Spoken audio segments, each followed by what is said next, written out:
Hello everyone, welcome to mass English grammar और स्वागत है फिर से आप लोगों का master English we are daily news. और यहाँ पर हम लोग सीखते हैं डेली न्यूज़ और डेली न्यूज़ से बनने वाली वो सारी वोकैबुलरी, सारी कंपोजिशन जो बहुत ज़्यादा इंपॉर्टेंट होती है एग्जाम पॉइंट ऑफ व्यू से भी, साथ में भी आपकी डेली इंग्लिश को इंप्रूव करने के लिए।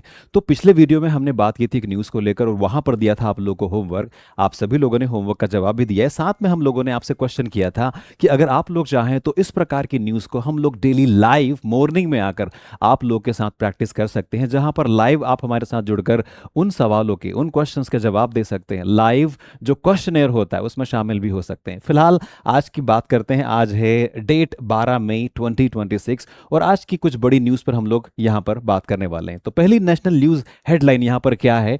India to ramp up solar energy production to meet 2030 targets. अब यहां पर एक वर्ड हमारे पास में आता है टू रैम्प अप। क्या मीनिंग है इसका, आगे चलकर सीखते हैं। तो ऐसी जब न्यूज़ हेडिंग आपके सामने आती है, सबसे पहला सवाल आपका ये आता होगा या आपके मन में चलता होगा कि ये मीनिंग हमें नहीं पता है, टू रैम्प अप का मीनिंग नहीं पता, इसलिए हमें नहीं पता है कि पूरे सेंटेंस का मीनिंग यहां पर क्या निकल कर आता है। प्रोडक्शन का मतलब शायद आप लोगों को पता हो, एनर्जी यानी कि ऊर्जा, सोलर एनर्जी यानी कि सौर ऊर्जा, प्रोडक्शन यानी कि उत्पादन, और फिर यहां पर मीट 2030 टारगेट्स। तो जो 2030 के टारगेट्स हैं या जो उद्देश्य हमने बनाए उनको मिलना। और इंडिया टू, अब यहाँ पर टू का भी क्या रोल है, सब पूरी बातें करेंगे। सबसे पहले आपको दिखा देते हैं कि यहाँ पर मीनिंग क्या निकल कर आता है। देखिए, रैंप अप का मतलब होता है बढ़ावा, बढ़ाना या तेज करना। जब किसी चीज को बढ़ाते हैं या तेज कर देते हैं तो वहां पर जो मीनिंग निकल कर आता है रैंप अप का, वो निकल कर आता है बढ़ाना या तेज करना।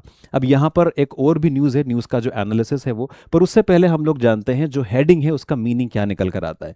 देखिए, India to ramp up solar energy production. India क्या करने वाला है? To ramp up. टू का मतलब क्या होता है? के लिए। मतलब जब हम किसी उद्देश्य को लेकर बातें करते हैं तो टू का मतलब होता है के लिए, किसी प्रयोजन के लिए। जैसे I go to school to study, I want to learn English to crack the exam, he came to me to give me some suggestion. तो टू मतलब के लिए, उद्देश्य को लेकर यहां पर बात हो रही है। हमने कहा India to ramp up, India क्या करने के लिए? बढ़ाने के लिए। क्या बढ़ाने के लिए? Solar energy production to meet 2030 targets. मतलब इंडिया यहां पर क्या कर रहा है? सोलर एनर्जी प्रोडक्शन को बढ़ाने के लिए जो टारगेट मीट करना है 2030 को, उसके लिए क्या कर रहा है? To ramp up solar energy production, है ना। 2030 के टारगेट्स को मीट करने के लिए, उनको अचीव करने के लिए भारत अपने आप में सोलर एनर्जी प्रोडक्शन को, यानी कि सौर ऊर्जा उत्पादन को बढ़ावा दे रहा है, उसको बढ़ाना चाहता है या बढ़ा रहा है।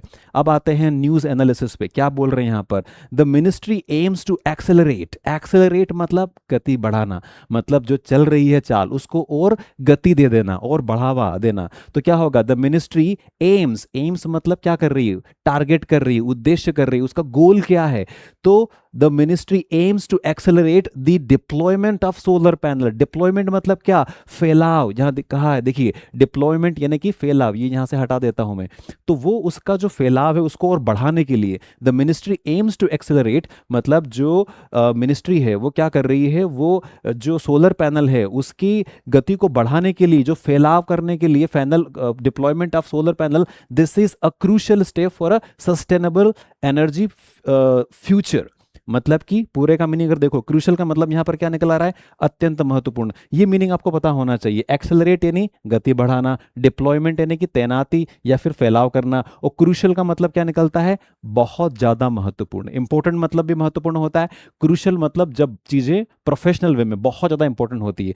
The ministry aims to accelerate the deployment of solar panel. Ministry जो है, जो मंत्रालय है, उन्होंने एम किया है, क्या एम किया है? कि जो सोलर पैनल है उनका फैलाव बढ़ाना, उसको और तेज गति से, ज्यादा मात्रा में, बहुत सारे जगह पे सोलर पैनल्स लगाना। And this is a crucial step, ये बहुत अत्यंत महत्वपूर्ण कदम है for a sustainable energy future. मतलब एक टिकाऊ ऊर्जा के क्षेत्र में भविष्य बनाने को लेकर ये बहुत ज़्यादा सस्टेनेबल यानी कि टिकाऊ क्या है? एनर्जी फ्यूचर है। मतलब कि बहुत टिकाऊ कदम है, एक बहुत अच्छा कदम गवर्नमेंट लेने वाली है। समझ में आया? बहुत आसान है, धीरे धीरे करोगे लेकिन सब हो जाएगा। आगे बढ़ते हैं, पढ़ते हैं दूसरी न्यूज़ की तरफ। यहाँ पर है ग्रामर इन्फिनेटिव ऑफ पर्पस, जो मैंने आप लोगों को बताया था। India to ramp up production, मतलब इंडिया प्रोडक्शन को बढ़ाने के लिए। टू का मतलब क्या होता है? के लिए। देखिए, रूल क्या है? टू प्लस वर्ब की फर्स्ट फॉर्म, मतलब उद्देश्य बताने के लिए। एम्स टू एक्सेलरेट मतलब उद्देश्य बढ़ाने के लिए, टू एक्सेलरेट मतलब बढ़ाने के लिए, बढ़ावा देने के लिए। इसका उपयोग किसी कार्य का उद्देश्य पर्पस बताने के लिए होता है। तो टू का मतलब के लिए होता है, फोर भी यूज करते हैं, ये फिलहाल इन्फिनेटिव है यहाँ पर, है ना। आप लोगों को पता होगा कि इन्फिनेटिव होता है और जिरंड होता है। जिरंड मतलब आई एन जी, और टू मतलब फर्स्ट फॉर्म यानी कि इन्फिनेटिव। तो जब भी आप टू यूज करते हैं, इंडिया टू मतलब इंडिया के लिए, क्या करने के लिए, रैंप अप बढ़ाने के लिए, प्रोडक्शन। इस तरह से अगर आप जाओगे धीरे धीरे तो आप लोगों को समझ में आने लग जाएगी चीजें। अब यहाँ पर इंटरनेशनल एक न्यूज अपडेट है, उसको पढ़ लेते हैं। क्या कहा गया है? The new trade pact signed between India and the European, EU, EU मतलब क्या होता है? यूरोपियन यूनियन, है ना। EU to bolster economy. अब यहां पर जो येलो कलर में आपको दिखाई दे रहा है पैक्ट, पैक्ट मतलब क्या होता है? नहीं पता है, देखेंगे अभी। पैक्ट मतलब होता है समझौता। बोल्स्टर मतलब क्या होता है? नहीं पता, वो भी देख लेते हैं। देखिए यहां पर सबसे पहले मीनिंग पे आते हैं। बोल्स्टर का मतलब होता है मजबूत करना, है ना। लास्ट टाइम हमने देखा था बूस्ट, बूस्ट मतलब बढ़ावा देना। यहां पर है बोल्स्टर यानी कि मजबूत करना। पैक्ट मतलब समझौता होता है। ऑप्टिमिज्म मतलब आशावाद, और मिटिगेट मतलब होता है कम करना। मिटिगेट यानी कि कम करना। लौट कर आते हैं न्यूज पर, क्या बोल रहे हैं? द न्यू ट्रेड पैक्ट मतलब कि जो नया व्यापारिक समझौता है, साइंड हुआ है, मतलब कि क्या हुआ है? सिग्नेचर करके साइन करते हैं ना, sign between India and the European Union, मतलब ईयू और इंडिया के बीच में समझौता जो है वो पारित हुआ है, वो हुआ है, साइन हुआ है। क्यों हुआ है? तो बोस्टर इकोनॉमी, जो इकोनॉमी है, जो हमारा वाणिज्य कार्यक्रम है, या जो हमारा फाइनेंस मिनिस्ट्री है, जो पैसे का आवक जावक है, उसको बढ़ाने के लिए, टू बोस्टर मजबूत करने के लिए। समझ में आ रही बात है ना? सिंपल है। देखो धीरे धीरे जितनी भी वोकैबुलरी आप लोग देख रहे हैं, ये एक समय बाद ऐसा हो जाएगा। अभी आज हमारा सेकंड डे है, धीरे धीरे थोड़े दिन के बाद आपको पता चलेगा कि ये वही सारी वोकैबुलरी है जो रूटीन में यूज होती है। एक स्पेसिफिक पैराग्राफ जब आप पढ़ते हो, आपको जब नए वर्ड्स मिलते हैं, लेकिन एक समय के बाद वही सारे वर्ड्स रिपीट होना शुरू हो जाते हैं। आपको तब तक बने रहना है जब तक कि रिपीटेशन का दौर शुरू ना हो जाए। पैक्ट जब तक लौट कर नहीं आता है, you don't need to discontinue the session. आप कंटिन्यू करोगे और आपको पता चलेगा कि नहीं ये तो वही शब्द हैं। और जब ये रिपीट होना शुरू हो जाएंगे, आपको पता चलेगा अरे मुझे तो सब कुछ आता है, अब लाओ कौन सी न्यूज़, मैं सारी न्यूज़ पढ़ सकता हूँ, सबके आंसर्स मुझे पता है। आ रही बात समझ में? तो इट्स रियली वेरी इजी, आप कर सकते हैं। यहाँ पर फिर न्यूज़ का जो कॉन्टेक्स्ट है वो पढ़ते हैं, global trade context. Both leaders expressed, दोनों लीडर्स ने क्या किया? एक्सप्रेस किया। एक्सप्रेस किया मतलब कि शो किया, मतलब बताया, या वहाँ पर एक्सप्रेस करने का मतलब होता है जनरली हम चीज़ों को जब बताते हैं ना, जब किसी के सामने रखते हैं, तो express. Optimism about the deal, optimism मतलब आशावाद। दोनों ने पॉजिटिविटी के साथ में, आशावाद के साथ में डील को किया। इट विल फैसिलिटेट, फैसिलिटेट मतलब मदद करना, विल मतलब फ्यूचर, इट विल फैसिलिटेट मतलब यह मदद करेगी किसमें? Smoother trade and mitigate existing barriers. Mitigate यानी कि कम करना, यहां पे दिया हुआ है देखिए, मिटिगेट यानी कि कम करना। तो ये कम करेगी क्या? एग्जिस्टिंग बैरियर्स, एग्जिस्टिंग मतलब जो फिलहाल उपलब्ध हैं, बैरियर्स मतलब रुकावटें। तो जो भी रुकावटें आ रही हैं उनको ये दूर करेगी, और जो हमारी ट्रेड है वो स्मूथ हो जाएगी, मतलब कि साफ हो जाएगी, क्लियर हो जाएगी, कोई दिक्कतें नहीं होगी, बिल्कुल आसानी से आरामदायक स्थिति में हम लोग कर पाएंगे। तो दोनों लीडर्स ने क्या समझा, क्या एक्सप्रेस किया? उन्होंने बताया कि ये पूरी जो डील है ये बिल्कुल आशावादी है, पॉजिटिव है, और ये मदद करेगी आगे चलकर, जो भी हमारे बैरियर्स आ रहे हैं, जो भी बीच में रुकावटें आ रही हैं, उनको दूर करेगी, और एक व्यवस्थित डील यहाँ पर ये हमारी ट्रेड निकल कर आएगी। ठीक है, फिर आगे आते हैं कि ट्रेड यहाँ पर देखिए, अब ग्रामर पॉइंट ऑफ व्यू से अगर देखें तो पास्ट पार्टिसिपल यूज हुआ है, हमने पढ़ा था पास्ट पार्टिसिपल, है ना, जहाँ पे थर्ड फॉर्म आती है। क्या हुआ? Trade pact signed. साइन यहां पर क्या हो गया? एक एडजेक्टिव हो गया है, हालांकि एक वर्ब है लेकिन इसे एडजेक्टिव के फॉर्म में यूज किया गया है। ट्रेड पैक्ट साइंड बिटवीन, है ना। क्या हुआ? तो यहां पर ट्रेड जो साइंड वर्ड है इसको एडजेक्टिव के फॉर्म में यूज किया है। देखिए यूसेज, यहां साइंड एक एडजेक्टिव की तरह काम कर रहा है, जो समझौते की विशेषता बता रहा है कि जो पैक्ट है वो क्या हुआ है? वो साइंड हुआ है, मतलब कि उसकी विशेषता है कि समझौते की, कि वो साइंड हो चुका है। This is what the point is, ये आपको समझना होगा यहां पे। तो कई बार ऐसा होगा कि कोई जो वर्ब है वो सेकंड फॉर्म में या थर्ड फॉर्म में रहेगी और वो एडजेक्टिव का भी काम करेगी, यही यहां पर हम लोग बताने की कोशिश कर रहे हैं। फिर आगे आते हैं, साइंस एंड टेक्नोलॉजी को लेकर यहां पर एक न्यूज है। क्या है? Scientist unwell. अनवेल मतलब क्या होता है? अनवेल का मतलब होता है जब किसी का खुलासा करते हैं, पर्दा उठाते हैं, या कोई नई चीज का उद्घाटन करते हैं। उद्घाटन के लिए इनोग्रेट शब्द था। अनवेल मतलब जब पहली बार जब फर्स्ट टाइम कोई चीज लोगों के सामने लाई जाती है उसे अनवेल कहा जाता है। ब्रेक थ्रू, ब्रेक थ्रू का मतलब क्या होता है? ब्रेक थ्रू मतलब कि एक खोज, किसके बारे में? AI tool to predict weather patterns, जो मौसम के लगातार बदलने की प्रक्रिया होती है। आजकल आप देखते हो ना, कई बार कैसा मौसम हो जाता है, एकदम से बारिश होने लग जाती है, बहुत तेज गर्मी होने लग जाती है, सर्दी आ जाती है, कुछ भी हो जाता है, नथिंग इज सर्टेन। तो यहाँ पर क्या हुआ है, साइंटिस्ट ने अभी एक एक एआई टूल का इनोवेशन किया है, मतलब अनवेल, खुलासा किया है, उसको ओपन किया है, इन्वेंट किया है। कैसा टूल जो क्या करेगा? प्रिडिक्ट करेगा। प्रिडिक्ट करेगा मतलब बताएगा, पहले से बता देगा चीज़ों को, पहले से। प्रिडिक्ट मतलब भविष्य में होने वाली चीज़ों को पहले से बता देना।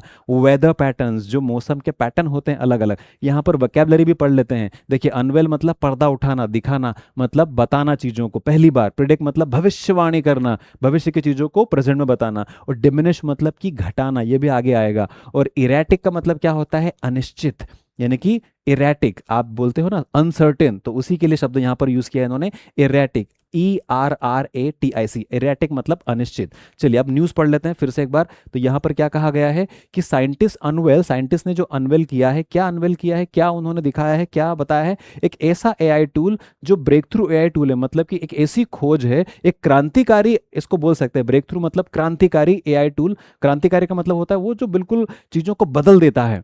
तो AI tool to predict weather patterns, जिससे कि आप जो मौसम के जो बदलते हुए व्यवहार हैं उनको पहले से जांच पाओ, उनको प्रेडिक्ट कर पाओ, उनको पहले से आप पता कर पाओ कि क्या होने वाला है। जैसे 1 घंटे बाद बारिश होने वाली, या 2 घंटे बाद रेन, कहीं पे एकदम से जो भी, मतलब मौसम में जो भी परिवर्तन होते हैं, जलवायु परिवर्तन जो होते हैं, वो पहले से यहाँ पे पता चल जाते हैं।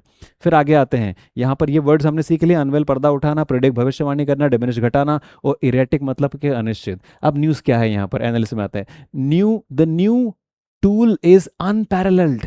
अनपैरेलल्ड मतलब कि यहां पर जिसकी कोई तुलना नहीं की जा सकती, जो बेमिसाल होता है, जो सटीक करता है। यहां पर तो क्या बोल रहा है? The new tool is unparalleled in accuracy. Accuracy मतलब कि उसकी जो सटीकता है वो कैसी है? वो अनपैरेलल्ड है, यानी कि बेमिसाल है, जिसका कोई तोड़ नहीं है। तो the new AI tool is unparalleled in accuracy, it will help diminish. Diminish क्या करेगा? कम करेगा। देखिए यहां पर डिमिनिश मतलब घटाना, तो it will diminish, it will help diminish risk associated with the erratic climate change. जो इरेटिक क्लाइमेट चेंज होता है, अनिश्चित मौसम जो बदलता रहता है, जलवायु में परिवर्तन होता है, उसको वो कम कर देगा। मतलब हम बहुत ज़्यादा एक्यूरेसी, सटीकता के साथ में जो मौसम का बदलता हुआ स्वरूप है उसको जांच पाएंगे। ये इन्होंने टूल बनाया हुआ है साइंटिस्ट ने, जो कि एआई इनेबल्ड है, एआई टूल है। समझ में आ रहा है ना सभी लोगों को? देखो धीरे धीरे करोगे, मुझे पता है कि हल्का सा डिफिकल्ट हो जाता है, लेकिन धीरे धीरे वोकैबुलरी, ग्रामर, कंपोजिशन, इनको अगर लेके चलेंगे तो ये होता जाएगा। It's not that difficult. फिर यहाँ पर क्या है? ग्रामर एडजेक्टिव जो दो यूज किए उन्होंने, अनपैरेलल्ड एक्यूरेसी मतलब कि बेमिसाल, जिसका कोई तोड़ नहीं है। इरेटिक क्लाइमेट चेंज, इरेटिक का मतलब ही देखा था हमने, क्या था इरेटिक मतलब?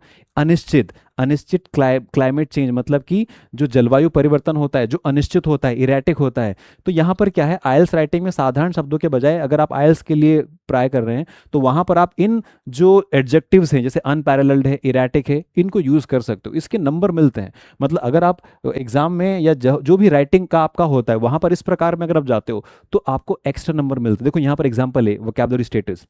बेसिक क्या होता है? द प्रॉब्लम इज इंपॉर्टेंट, है ना? अगर आप आयल्स में जाते हो तो बेंड 5 मिलता है आपको, अगर आप ऐसा लिखते हैं। वहीं पर अगर आपने लिख दिया है कि the issue is crucial, unparalleled, 7+ band आ जाएगा आपको। मतलब आप अगर किसी डिस्क्रिप्टिव पे राइटिंग कर रहे हैं या आयल्स में राइटिंग कर रहे हैं तो वहां पर आपको 7+ बेंड मिलेगा। क्यों? क्योंकि आपने लिखा है एक अलग तरीके से, प्रभावकारी तरीके से। The issue is crucial, unparalleled. फिर वहां पर नेक्स्ट जो कहा गया है, द वेदर इज चेंजिंग, मतलब मौसम बदल रहा है। अब इसे आप कैसे बोल सकते हो एडवांस में? The climate patterns are erratic, है ना? इरेटिक, ये शब्द याद रखना है। जो भी आज के शब्द है ना, आप सभी लोगों को लिखना है अपनी कॉपी में, उनका हिंदी भी लिख रहा है, एक एक सेंटेंस भी बनाना है। और आपको कमेंट में भी इन सारे येलो शब्द जो आपको दिए गए हैं इनके एग्जाम्पल लिख देना है। मैं पर्सनली हर एक जो आपकी कमेंट होती है उसे चेक करता हूँ, देखता हूँ कि कितने आप लोग सीरियस हैं। तो ये यहाँ पर हम इसे प्रैक्टिकली कैसे यूज कर सकते हैं। अभी यहाँ पर आप लोगों के लिए क्वेश्चन है, what is the synonym of bolster? आपको कमेंट में इसका भी जवाब देना है। बोल्स्टर का सिनोनिम यानी कि समानार्थी शब्द क्या होगा? यहाँ पर है टू वीकन यानी कि कमजोर करना, टू स्ट्रेथन यानी कि मजबूत करना, और टू फॉरगेट यानी कि भूल जाना। ठीक है, तो ये रहा आपका होमवर्क।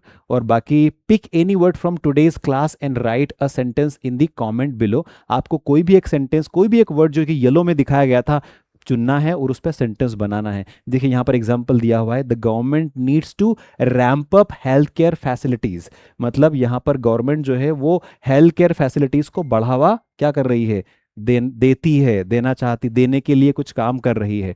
तो देखिए बहुत आसान है। ये जो नए नए शब्द आप लोगों के सामने आते हैं, आपको एक डायरी मेंटेन करना है, धीरे धीरे इनको लिखना है, फिर आपको पता चला कि नहीं ये तो बड़ा आसान है, और बड़ी आसानी से हम लोग इंग्लिश भी सीख सकते हैं, साथ में हमारी जो वोकैबुलरी उसे भी इंप्रूव कर सकते हैं। और ज़्यादा चीज़ों के लिए आपको हमारे जो मास इंग्लिश ग्रामर ऐप है उसे डाउनलोड करना है। यहाँ पर बहुत सारे कोर्सेज भी हैं। धुरंधर नाम की बैच हम लोगों ने 10 से शुरू की हुई है, जहाँ पर रिकॉर्डेड वीडियोस भी मिलते हैं, और डेली 6 से 7 में लाइव भी आता हूँ, मैं खुद ही वहाँ पे पढ़ाता हूँ।